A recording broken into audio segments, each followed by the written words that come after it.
টাকার 8% ত্রৈমাসিক সুদের হারে 9 মাসের চক্রবৃদ্ধি সুদ কত হবে?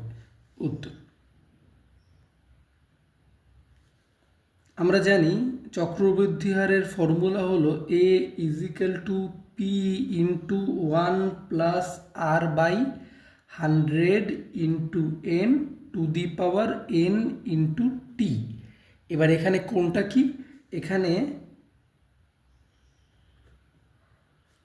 a ইজিক্যাল টু সুদাসল, পি ইজিক্যাল টু আসল, আর ইজিক্যাল টু সুদের হার,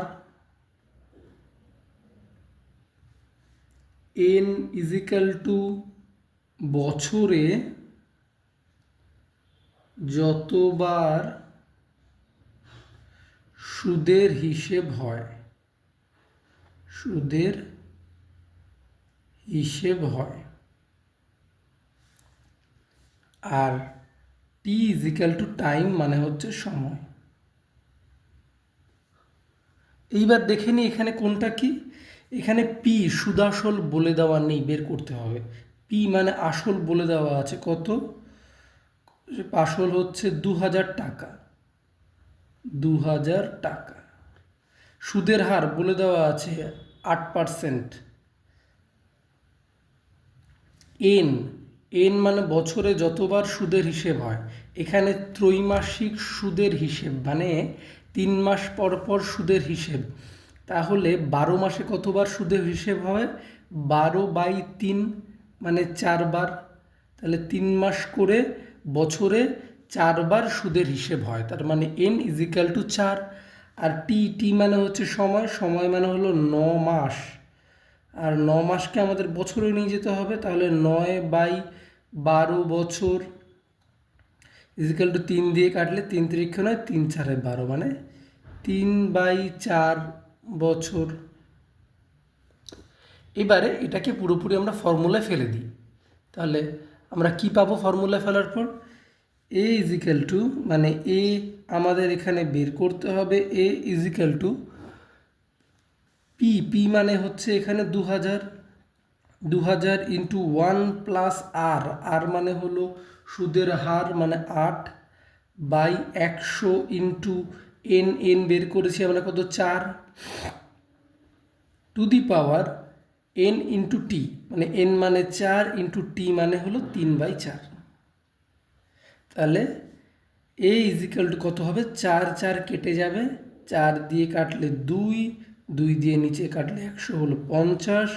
তাহলে 2000 ইন্টু 1 + 1/50 টু দি পাওয়ার 3। এরপরে ক্যালকুলেশন করতে হবে আবার। তাহলে 2000 ইন্টু 50, একে 50 আর 51, তাহলে উপরে হয়ে যাবে 51/50 হোল কিউব। তারপর আমরা এটাকে লিখতে পারি 2000 ইন্টু 51/50 ইন্টু 51/50 ইন্টু 51/50। তাহলে 3টে শূন্য নিচের আর উপরের 3টে শূন্য কেটে গেল। তাহলে 2 ইন্টু 51 কিউব, 51 কিউব মানে হচ্ছে 132651।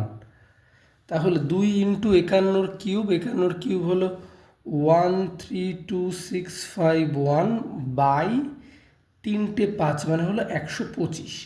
এইবারে ক্যালকুলেশন যেহেতু খুব জটিল হয়ে আসছে, তাই জন্য আমরা নিচে শূন্য আনার চেষ্টা করব। তার মানে আমি যদি 125কে 8 দিয়ে গুণ করি তাহলে নিচে 1000 হয়ে যাবে। তাহলে এটা কি আমরা করতে পারি? করতে পারি না, তবে করতে পারি যদি আমরা ওপরেও 8 দিয়ে গুণ করি, তাহলে ওপরের 8 নিচের 8 কেটে গিয়ে আগের ভ্যালুটাই ফিরে আসবে। এইবারে আমাদের ক্যালকুলেশন করতে সুবিধা হবে। তাহলে 8 ইন্টু 2 16 ইন্টু 132 651 বাই 8 ইন্টু 125 হলো 1000। আর এই 16 ইন্টু 132 651 হবে হচ্ছে 212 241 6 বাই 1000। তার মানে এটা হয়ে যাবে 21/22.416।